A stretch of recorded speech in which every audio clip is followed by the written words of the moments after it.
মওলা গো, আমার মা অনেক কষ্ট করে আমাকে পেটে ধারণ করেছিল। আমি যখন পেটে ছিলাম আমার মা ঘুমাতে পারেনি, বমির জ্বালায় খেতে পারেনি, গন্ধ খাবারের, ভালো খাবারের গন্ধ পর্যন্ত সইতে পারেনি আমার মা। আমাকে দুনিয়াতে আলো দেখাতে গিয়ে ভালো করে হাঁটতে বসতে আমার মা পারেনি। রাতের ঘুমকে আমি নষ্ট করে দিয়েছি। আমার মা যখন সারাদিন কাজ করে ক্লান্ত শরীর নিয়ে রাত্রে একটু ঘুমাতে যেত, আমি সন্তান মায়ের পেটে থেকে কিছুক্ষণ ডানে লাথি মেরেছি, কিছুক্ষণ বামে লাথি মেরেছি।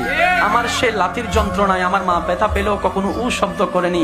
আমার বাবার ঘুমটা ভেঙে যাবে বলে, আমার দাদির ঘুম ভেঙে যাবে বলে, আমার নানির ঘুম ভেঙে যাবে বলে বুঝতে দেয়নি। আল্লাহ গো, আমার মার জন্য আমি যদি চামড়া দিয়ে জুতাও বানাই দিই, আমার মা বাবার হক আমি আদায় করতে পারবো না। কিন্তু আজকে তো আমি অপারগ, কারণ এমন বাস্তবতা, কুল্লু নাফসিন যায়িকাতুল মউত, এটা এমন ছিল বাস্তব।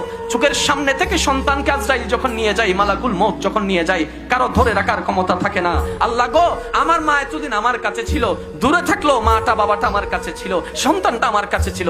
আজকে তো ইন্না লিল্লাহি ওয়া ইন্না ইলাইহি রাজিউন। মাওলা তোমার দিকে চলে গিয়েছে, তোমার দিকে চলে গেল।